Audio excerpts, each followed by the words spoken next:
السلام علیکم ناظرین اس ایپیسوڈ کے آغاز میں ترگت صاحب ثبوت کے طور پر سلطان علاء الدین کو ایک خط دکھاتے ہیں۔ جب وہ خط پڑھ لی جاتی ہے تو وہ وزیر ترگت صاحب سے کہتے ہیں، کیا تم سمجھتے ہو کہ ہمیں معلوم نہیں کہ سلطانہ کی مور چرا لی گئی ہے اور یہ اسی مور کا نشان ہے جو چرا لی گئی ہے، اس لیے ہم اس خط پر یقین نہیں کر سکتے۔ ترگت صاحب کہتے ہیں، مجھے افسوس ہے کہ آپ لوگوں تک جو خبر پہنچی ہے وہ آدھی ادھوری ہے۔ خبر یہ ہے کہ عثمان صاحب کو پکڑ لیا گیا ہے اور ان سے یہ مور برآمد کر لی گئی ہے اور یہی مور اس خط میں استعمال کیا گیا ہے۔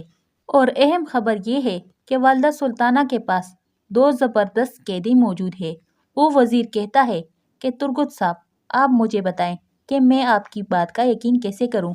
ترگت صاحب کہتے ہیں، جو بھی بات تھی میں نے آپ کے سامنے رکھ دی ہے، اب آپ کی مرضی ہے کہ آپ نے یقین کرنا ہے یا نہیں۔ سلطان علاء الدین کہتے ہیں کہ ہم مارمارا جنگ کے لیے نہیں جائیں گے، ہم پہلے سوغوت جائیں گے۔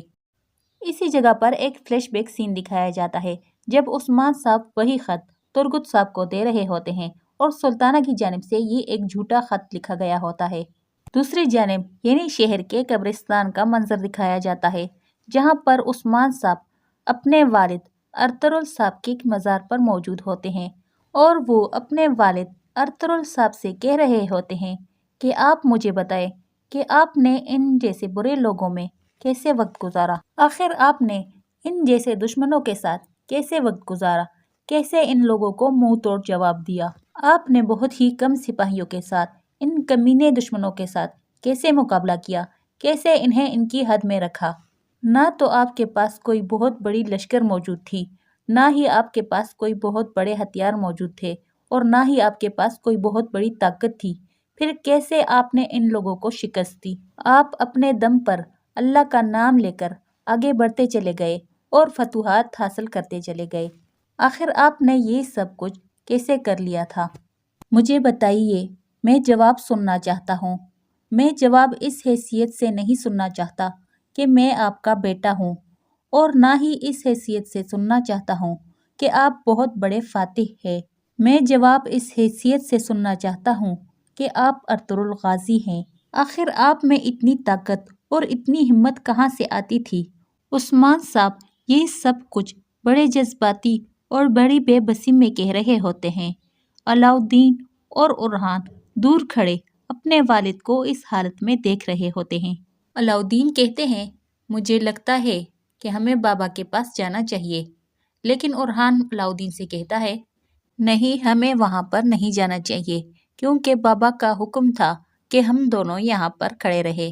وہ اکیلے میں کچھ باتیں کرنا چاہتے ہیں۔ علاء الدین کہتے ہیں، نہیں، جب بچے تھوڑا بڑے ہو جائیں تو ضروری نہیں کہ وہ والدین کی ہر بات کو مانیں۔ کچھ کام ایسے ہوتے ہیں جو موقع کی مناسبت سے کرنے چاہیے، جو والدین کے فیصلوں کے خلاف ہو۔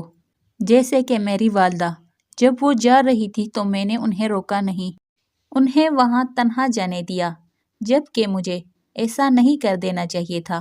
اور اب ایسی ہی صورتحال ہمارے والد عثمان صاحب کے ساتھ ہے۔ وہ اس وقت خود کو تنہا محسوس کر رہے ہیں۔ ہمارا ان کے پاس کھڑے رہنا اور ان کو تسلی اور دلاسا دینا بہت ضروری ہے۔ اورحان کہتا ہے، علاء الدین تم نے بالکل ٹھیک کہا، ہمیں بابا کے پاس جانا چاہیے۔ پھر وہ دونوں عثمان صاحب کے تھوڑا قریب جاتے ہیں۔ عثمان صاحب جو کہ باتیں کرتے چلے جاتے ہیں، وہ کہتے ہیں کہ میں خوش ہوں کہ آپ نے مجھے عزت بخشی، آپ کے بعد میں اس قبیلے کا سردار بنا، آپ نے یہ تمام تر ذمہ داریاں میرے کاندھوں پر ڈالی، میں نہایت شکر گزار ہوں کہ مجھے یہ سب کچھ نصیب ہوا، لیکن میرا خیال ہے کہ اب وقت آ گیا ہے۔ میں نے بہت سی فتوحات حاصل کی، میں نے بہت سی لڑائیاں لڑی، لیکن میں نے کبھی خود کو اتنا بے بس نہیں سمجھا جتنا کہ آج۔ لیکن میرے خیال میں اب وقت آ گیا ہے کہ مجھے شکست کو بھی سیکھ لینا چاہیے کہ شکست میں انسان کو کیسے پیچھے ہٹنا چاہیے۔ شاید اب وہ وقت آ گیا ہے کہ میری جیت میرے پیچھے ہٹ جانے میں ہی ہو، لیکن میں آپ کو یہ بتانا چاہتا ہوں، اگر میں 2 قدم پیچھے ہٹ بھی جاؤں تو اس کا مطلب ہرگز یہ نہیں کہ میں جنگ ہار چکا ہوں۔ اور دشمن یہ جنگ جیت چکا ہے۔ کچھ قدم مضبوطی کے لیے بھی پیچھے کی طرف لینے چاہیے تاکہ ہم مکمل طور پر فتح حاصل کریں، اور یہ فتح انشاءاللہ ہماری ہی ہوگی۔ پھر عثمان صاحب علاؤدین اور اورحان کے درمیان کھڑے ہو جاتے ہیں اور ارطغرل الغازی کے قبر کی جانب دیکھتے ہوئے کہتے ہیں، جب تک ہماری نسل میں ایسے جوان پیدا ہوں گے، جب تک ہماری نسل میں ایسے بچے پیدا ہوتے رہیں گے، تب تک ہمیں کسی سے ڈرنا نہیں۔ اگر دشمن ہمارے درخت کی شاخیں کاٹ بھی دے تو اس سے ہمیں کوئی مسئلہ نہیں، کیونکہ درخت اپنے مضبوط جڑوں کی وجہ سے کھڑا ہوتا ہے اور ہماری جڑیں بہت ہی مضبوط ہے۔ پھر عثمان صاحب اور وہاں پر موجود تمام تر لوگ دعا کرنے لگتے ہیں۔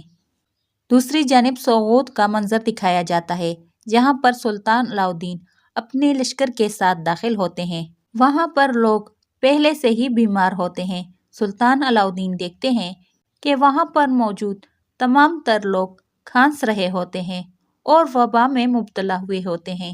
ترگت صاحب سلطان علاؤدین سے کہتے ہیں، آپ خود دیکھیے، آپ کو اس لیے سوغوت میں بلایا گیا ہے کہ آپ دیکھ لیں کہ عثمان صاحب نے سوغوت کی کیا حالت بنا دی ہے۔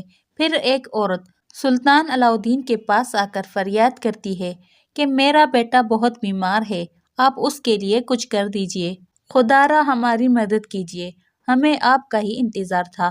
پھر سلطان علاؤدین ترگت صاحب سے کہتے ہیں، ہم جان چکے ہیں کہ یہاں پر کیا صورتحال ہے۔ پھر سلطان علاؤدین وزیر سے کہتے ہیں، جلد از جلد کونیا خبر بھیجو، وہاں پر جو بھی حکیم اور طبیب اس بیماری سے لڑنا جانتے ہیں انہیں فوراً یہاں پر بلا لیا جائے۔ یہ وبا زیادہ پھیلنی نہیں چاہیے، اسے جلد از جلد روکا جائے۔ جواباً وزیر کہتا ہے، جیسے آپ کا حکم۔ پھر ترگت صاحب کہتے ہیں، ایک اور کام بھی ہے، کوئی ہے جو کاروان سرائے میں آپ کا انتظار کر رہا ہے، والدہ سلطانہ نے کہا تھا آپ کا ان سے ملنا بہت ضروری ہے۔ وزیر پوچھتا ہے کہ وہ کون ہے جس سے ملنا ضروری ہے؟ ترگت صاحب کہتے ہیں، ملہن خاتون، عثمان صاحب کی بیگم ملہن خاتون سے آپ کا ملنا بہت ضروری ہے، کیونکہ انہوں نے اس مرض پر قابو پانے کے لیے بہت سی احتیاطی تدابیر پر کام کیا ہے اور وہ اپنے ساتھ بہت سے طبیبوں کو بھی لے کر چل رہی ہے، اسی لیے آپ کا ان سے ملنا بہت ضروری ہے۔